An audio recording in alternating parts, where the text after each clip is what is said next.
가장 뜨거운 이슈. 오늘의 헤드라인. 출발 새 아침 헤드라인 인터뷰.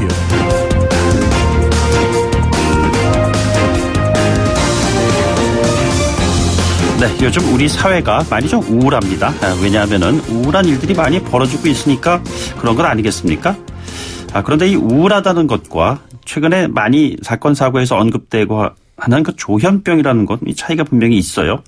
예를 들자면은 고속도로 역주행 사고, 경남 진주 아파트 방화 흉기 난동 사건, 서울 강서구 PC방 살인 사건, 이런 것들, 이 사건들의 피의자에게서 조현병력이 밝혀졌지 않았습니까?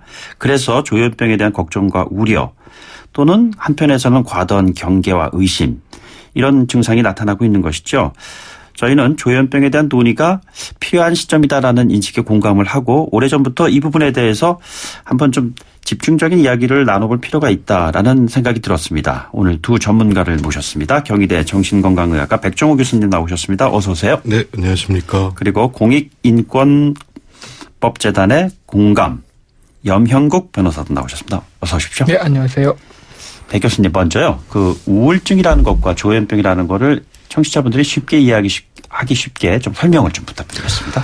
네, 그 중증 정신질환이고 저희가 흔히 얘기하면 조현병, 조울증 그리고 심한 우울증을 얘기합니다. 네네. 이 경우가 이제 망상이나 환청 같은 이 판단력에 저하가 있을 수 있는 게 특징인데, 이 조현병 같은 경우는 이제 도파민 같은 신경전달 물질의 이상 때문에 증상이 계속 변할 수 있고 그래서 꼭 지속적인 치료가 필요한 질환이고, 우울증은 어떤 누구나 걸릴 수 있지만 특정한 시기에 우울했다가 또 그 기간이 지나면 또 정상으로 돌아오는 이런 점에서 가장 큰 차이가 있고, 우울증은 기분장애고 조현병은 사고의 장애라는 게 차이점입니다. 네, 그래서 그냥 우울증이라는 것은 보편적인 증상인데도 불구하고 이것을 어떤 그 조현병이라고 연계를 시켜가지고서는 좀 과도한 해석을 하는 것은 우리가 좀 자제해야 되는 것이 아닐까, 뭐 이런 생각이 좀 들어서요. 설명을 부탁을 드렸고요. 약 치료를 하면은 문제없이 완치가 될 수 있는 것인지요? 대개 조현병 환자분들이 굉장히 선량하고 사회활동을 하기가 어려워하기 때문에 고립되어 있는 게 문제인데요. 뭐 해외에도 여러 연구를 종합했을 때 치료받지 않는 경우에는 한 700명 중에 1명꼴로 이 강력범죄가 발생했는데 치료 이후에는 이게 10,000명에 1명 이하로 줄더라. 그래서 지속적인 지원과 관리가 되면 얼마든지 잘 지낼 수 있다, 이렇게 보고되고 있습니다. 예, 그럼에도 불구하고 연 변호사님, 최근에 벌어진 일련의 사건들 때문일까요? 이 조현병 환자에 대한 인식은 사회적으로 굉장히 좀 나빠지지 않았나, 이런 또 생각이 듭니다. 예, 백 교수님 말씀대로 이제 지역사회에서 매우 고립되어 있는 상태이고, 지역사회 복지체계가 거의 마련이 안 되어 있습니다. 네네. 그리고 그거에 더해서 그 강제 입원에 대한 트라우마도 굉장히 심해가지고 입원에 대한 거부감도 개인적으로는 굉장히 강하신 것 같고요. 네네. 그런 것들이 이제 악순환이 되다 보니까 이제 범죄로, 자기를 이제 스스로 해하거나 이제 남을 해하거나 하는 그런 위험이 이제 현실화되는 그런 경향이 있고, 네네. 그로 인해서 이제 국민들이 더 두려움에 빠지고 혐오를 하고 또 이제 통제와 치안으로 이어지는 악순환의 고리가 계속 연속되는 것 같습니다. 그 같은 분위기에서 환자 개인의 입장에서는 드러내기보다는 숨기려고 할 거 아니에요. 그럼 숨기려 하면은 문제 해결이 더욱더 어려워지지 않겠어요?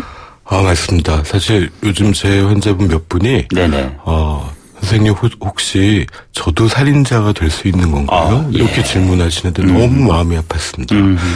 근데 그렇지 않다. 지금 여태까지 누구도 해치려고 할 생각을 한 바도 없고. 네네.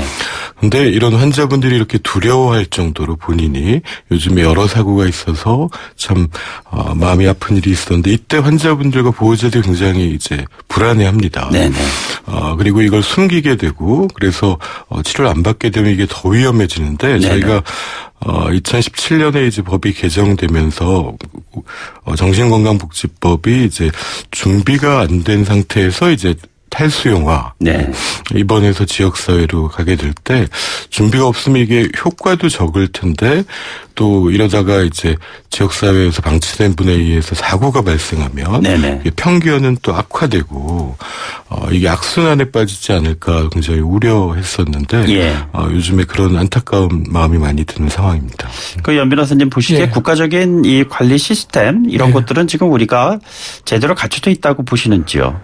실은 이제 정신질환자, 정신장애인에 대해서는 두 가지 차원에서 이제 접근이 필요한데, 네네. 하나는 이제 말씀하신 대로 치료나 복원의 관점이 이제 굉장히 중요하고, 다른 한편으로는 이제 지역사회 장애인으로서 살아갈 수 있도록 이제 복지 지원이 이루어져야 되는데, 이제 지역사회에 이제 내몰면서 복지 지원은 이루어지지 않으니까, 이제 국가적 관리 시스템이 작동이 안 된 상황에서 계속해서 이제 이런 범죄 행위나 안타까운 일들이 발생하지 않을까 싶습니다. 예.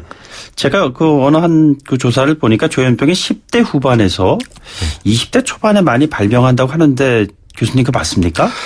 맞습니다. 대개 25세쯤에 저희가 뇌 발달이 맞춰지는데 그 전 10대 후반에서 20대에 가장 많고요. 네네. 그래서 이게 흔히 조현병 환자의 두 갈래 길이라고 표현하는데 이때 조기에 발견돼서 적극적으로 지원과 치료를 받으면 이후에 회복하고 일하고 결혼하고 살 수 있는 비율이 훨씬 높아지는 반면 이 시기를 놓치면 만성화돼서 장기적으로 입원하게 되고 네네. 사회적 손실이 크기 때문에 이때에 이제 쉽게 찾을 수 있는 서비스가 중요하다고 보고하고 있습니다. 근데 그 청소년기에 조현병 예방을 위한 국가관리 시스템이 이제 직접적으로 작동을 한다고 했을 때 혹시 우려되는 부작용은 없겠습니까?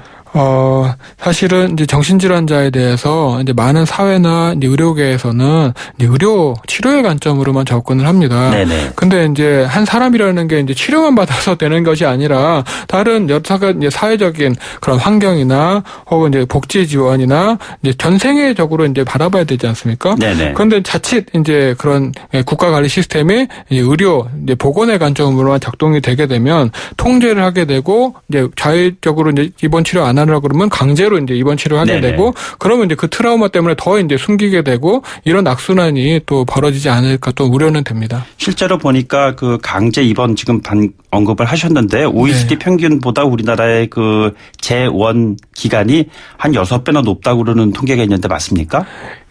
이제 교수님 말씀하신 대로 지난 2017년에 그 정신건강복지법이 전면 개정되면서 이제 강제 입원 비율이 한 70-80%에서 한 30-40%로 이제 낮아졌고 네네. 또 이제 재원 기간도 이제 예전에 이제 2000 이제 정신 요양 시설까지 합하면 300일이 넘었는데 그것도 이제 조금 낮아지는 추세이긴 합니다. 예. 그렇지만 아직까지도 이제 OECD 국가에 비해서는 많이 좀 높은 상황이긴 합니다. 이제 강제 입원을 통한 치료냐 아니면 꾸준한 약물 복용을 통한 지속 가능한 치료냐 뭐 이런 부분에 대해서 어떠한 선택을 해야 될까요, 교수님? 저희가 이제 그동안은 중증 정신질환의 가족 책임제였다고 봐도 과언이 아닌 것 같습니다. 가족이 다 감당했는데 산업화되고 핵가족화되면서 이제 1인 가구가 제일 많은 가구고 이 감당이 안 되는 거거든요, 가족이. 네네. 그래서 이제 이건 서구에서도 70-80년대부터 탈원화, 탈수용화가 진행되면서 정신건강을 국가 책임으로 가져가게 됩니다. 연 변호사님 말씀하신 대로 복지 서비스가 지역사회에 있어야 된다는데 100% 동의하고요. 네네. 의료 서비스도 미국 같으면은 이 액트라 그래가지고 찾아가는 서비스로 매일 의료인이 집을 찾아가서 약 먹는 것도 챙기고 관리를 돕고 직업재활도 돕는 시스템이 있고 이건 일본이나 대만도 퇴원 후에 집을 찾아가고 도와주는 시스템을 가지고 있거든요. 그래서 저희가 이게 더 이상 가족에게만 맡긴다면은 우리 모두가 위험해질 수 있고 또 입원을 결정하고 퇴원을 결정하는 것도 가족이 하다 보니까 이 가족과 환자 사이에 갈등이 생겨왔던 것도 사실이고요. 네. 이 분야의 투자가 미비하면서 입원 환경이나 이게 너무 낙후돼 있었는데 이런 힘든 시기에는 인력이 인권이거든요. 그래서 찾아가고 싶은 의료 환경이나 복지 환경이 이분들이 찾아가고 싶은 환경으로 바뀌어 나가는 게 매우 중요하다고 생각합니다. 인력이 인권이라는 말씀이 참 공감이 되는데 말이죠. 일상 속에서 이 문제가 치유되어야 된다는 말씀이시잖아요. 네네. 그럼에도 불구하고 인권의 이슈가 끊임없이 제기되는 것은 사각지대에서는 이 같은 일이 벌어지고 있을 수 있다는 얘기잖아요, 변호사님. 예, 실제로 그런 사각지대가 많이 발생을 하고 있고 지역 사회에 이제 지역마다 정신건강복지센터가 말씀하신 그러한 지역에서 정신장애인을 돌보고 지원하는 역할을 해야 되는데 지금 인력이 부족한 상황에서 이제 모든 전 정신장애 영역과 또 이제 전 국민의 정신건강 관리까지 도맡아 하는 바람에 사실은 이것도 못하고 저것도 못하는 어려움에 처해 있다라고 보여집니다. 그래서 이제 저의 개인적인 견해는 이 정신건강복지센터를 조금 전면적으로 개편을 하고 이제 지금 위탁 운영이 되고 있거든요, 민간에. 네네. 그래서 이걸 공공체계가 이제 담당을 하고 또 이제 지금 이제 일상적인 그런 관리보다는 조금 더 이제 위기 상황에서 즉각적인 대응을 하는 시스템으로 좀 전환이 돼야 되지 않을까 생각이 듭니다. 즉각적인 대응을 통한 이제 사고의 미연 방지인데 지난해 말에 저희가 참 안타까운 소식 접했었잖아요. 고 임세원 교수 관련해서 지금 백 교수님께서 뭐 의사자 지정 뭐 활동도 좀 하고 계시고 있는 것 같은데 어느 정도 지금 진전된 상황이신지요? 사실 그 임세원 교수가 그런 일이 발생했을 때 그 유가족 분들은 누구도 비난하지 않고 마음이 아픈 사람들이 편견과 차별 없이 쉽게 치료와 지원을 받을 수 있는 사회로 나가야 된다고 유지를 밝힌 바가 있습니다. 네네.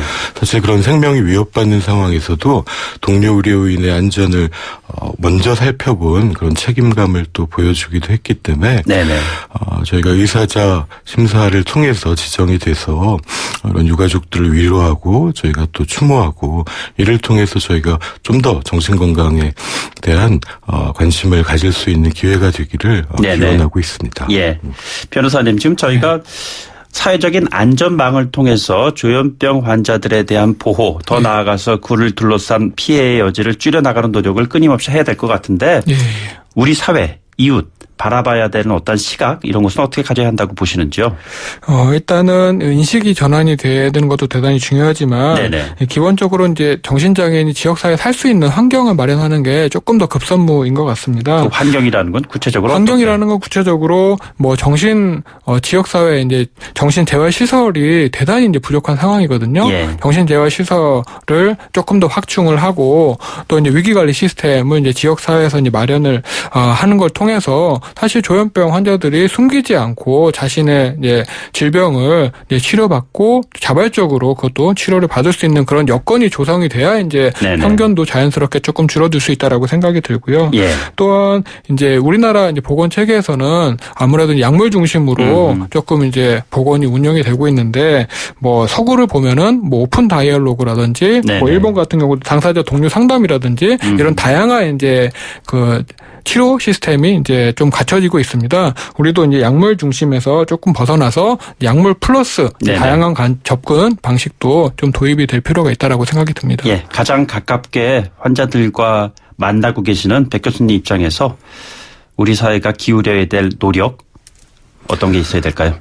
이게 중증 정신질환에 대해서는 의료행위의 측면, 뭐 복지행위의 측면이 있으면서도 또 신체적 자유를 제한한다는 점에서 법적인 측면이 또 같이 볼 필요가 있습니다. 그래서 서구에서도 이런 이제 강제 입원과 관련된 거는 사회가 판사가 판단하거나 아니면 판사가 포함된 정신건강 심판원에서 결정함을 통해서 본인과 또 이 사회의 안전 그리고 때로는 치료와 인권이라는 두 가지 토끼를 다 잡을 수 있는 방향으로 나갈 필요가 있다고 생각됩니다. 예, 모쪼록 사회적인 환경이 일상 속에서 좀 어려운 환경에 처해 있는 환자 개인, 그 환자와 연관되어 있는 가족들 이런 분들을 좀 좋게 좋은 해결책을 제시할 수 있는 그런 사회가 됐으면 좋겠습니다. 방송 중에요. 청취자분들의 의견이 좀 있었는데 1027님께서 이렇게 의견을 주셨네요. 임 교수님 의사자 지정 꼭 되어야 한다고 생각합니다. 고 임세원 교수님 말씀하시는 것 같아요. 저도 참여하고 싶을 때 어떻게 하면 되나요? 저희가 지금 그 탄원서를 받고 있습니다. 지금 한 3,000분 정도가 참여해 주셨는데 지난주 금요일부터 시작했고요. 여러 기사 하단에 있는 안내를 통해서 클릭하고 본인의 이름과 연락처를 남기시면 탄원서에 동참해 주실 수 있습니다. 감사합니다. 알겠습니다. 저희들이 관련된 이슈는 나중에 또 다시 한번 준비를 하도록 하죠. 지금까지 백종우 정신건강의학과 전문의 그리고 염영국 변호사 두 분과 함께했습니다. 두 분 고맙습니다. 예, 고맙습니다.